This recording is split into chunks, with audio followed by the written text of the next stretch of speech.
Voici un résumé complet et détaillé de l'ouvrage. Le diable et son action. Ses complices. Sa demeure, de M. de Tocquard, publié en 1947. Ce livre, conçu comme un ouvrage de vulgarisation pour le grand public, explore la nature du démon, ses méthodes biaisées d'attaque et les moyens spirituels de s'en protéger. Introduction. La stratégie du silence. L'auteur commence par un avertissement. La plus grande ruse du démon à l'époque moderne est de faire croire qu'il n'existe pas. En s'appuyant sur les paroles du pape Pie IX, l'ouvrage affirme que si le monde va mal, c'est parce que l'on ne parle plus ni du diable ni de l'enfer.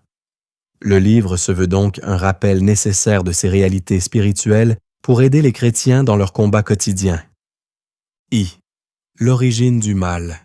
La chute de Lucifer. À l'origine, Dieu n'a pas créé de démons, mais de purs esprits, les anges, dotés d'une intelligence et d'une volonté supérieure. Pour mériter la vision de Dieu, ils devaient passer par une épreuve d'humilité et d'obéissance. Le motif de la révolte. Selon l'auteur, suivant l'opinion de Suarez, Dieu aurait révélé aux anges son plan d'incarnation. Le Verbe se ferait homme, Jésus, et tous les anges devraient l'adorer. Lucifer, l'un des plus parfaits parmi les anges, refusa par orgueil de se soumettre à une nature humaine qu'il jugeait inférieure à la sienne. Le rôle de la Vierge Marie. Une seconde épreuve consistait à honorer Marie comme leur reine. Lucifer s'insurgea de voir une simple femme élevée au-dessus de lui par la grâce. La bataille céleste, Saint Michel Archange mena les anges fidèles au cri de « Qui est semblable à Dieu ?» Lucifer et un tiers des anges furent vaincus et précipités dans l'abîme, devenant ainsi des démons par leur propre choix. Deuxième, la nature et le nombre des démons. Bien que déchus, les démons conservent leur nature angélique. Ils sont des esprits puissants, agiles comme la pensée et dotés d'une grande malice. Leur nombre. Ils sont extrêmement nombreux, pullulants dans les airs. Cependant, l'auteur rassure. Les bons anges sont encore plus nombreux et veillent sur chaque baptisé, via l'ange gardien. Troisième, l'action diabolique dans la Bible. Le livre retrace l'influence de Satan à travers les Écritures, Ancien Testament. Le démon tente Ève par la curiosité et l'orgueil. L'exemple du saint homme Job est crucial. Satan reçoit la permission de Dieu de tester la patience de Job en lui retirant ses biens et sa santé. Job triomphe par sa résignation.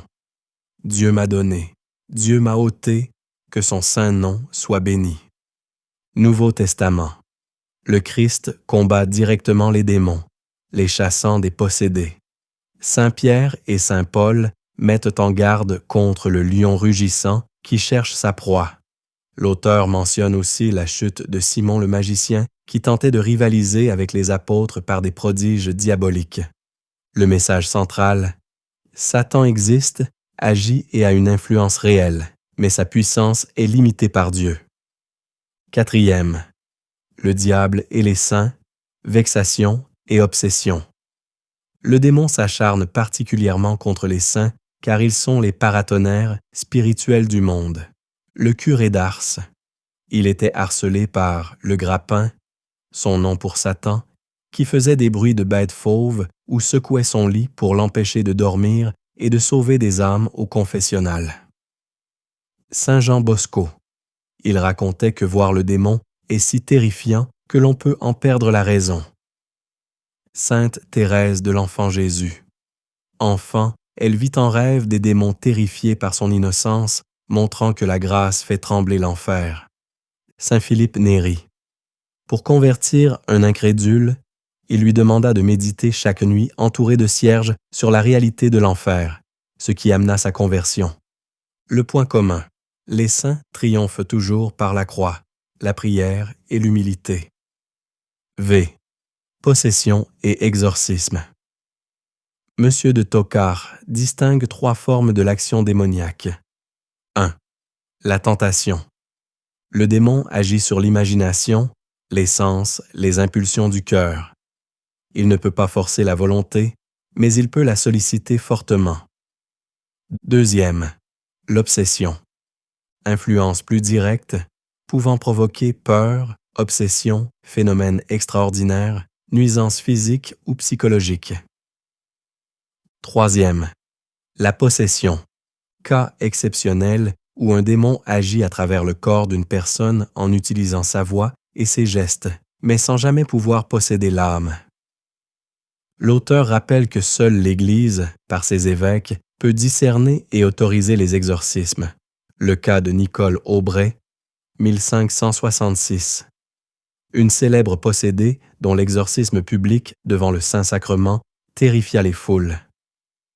Le démon, Béelzébuth, fut forcé de confesser la vérité de la présence réelle de Jésus dans l'Eucharistie. Les enfants d'Ilfurth, Joseph et Thibaut, possédés au XIXe siècle, manifestaient une haine violente pour les objets bénis, mais aimant la compagnie des impies et des révolutionnaires. Marie-Thérèse Noblet, une mystique contemporaine, décédée en 1930, qui subit des violences physiques inouïes du démon, le vieux, étant parfois jeté au sol ou attaché par les cheveux. 6. Les complices et les pièges. Le livre dénonce les pratiques modernes qui ouvrent la porte aux démons, le spiritisme, l'hypnotisme thaumaturgique, les sorciers, la magie,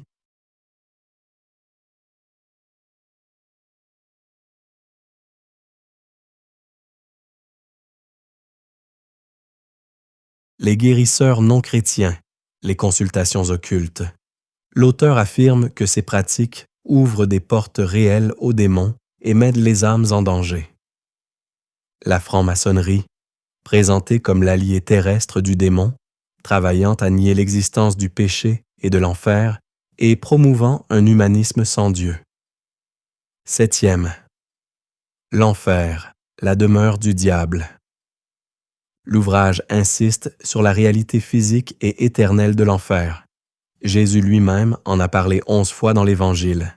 C'est un lieu de feu, de ténèbres, de haine et de remords éternels, une réalité de séparation éternelle d'avec Dieu. Le livre cite des passages où des possédés, sous contrainte du nom de Jésus, avouent leur souffrance éternelle, leur haine de Dieu et de la Vierge Marie et leur désir de perdre les âmes.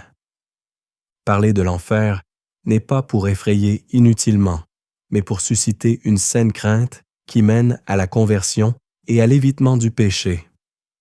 Conclusion. Comment vaincre? Le livre s'achève sur une note d'espoir. Bien que puissant, le diable est invaincu. 1. Le recours à Marie. Elle est celle qui écrase la tête du serpent, son humilité est le poison de l'orgueil diabolique. 2. La prière à Saint Michel. L'auteur recommande la prière prescrite par Léon XIII à la fin de la messe. Saint Michel Archange. Défendez-nous dans le combat. Soyez notre secours contre la malice et les embûches du démon. Que Dieu exerce sur lui son empire, nous vous le demandons en suppliant. Et vous, prince de la milice céleste, repoussé en enfer par la force divine, Satan et les autres esprits mauvais, qui rôdent dans le monde pour la perte des âmes. Amen. 3. La vie sacramentelle. La confession et l'Eucharistie sont les armes les plus redoutables contre l'enfer. 4. La vigilance.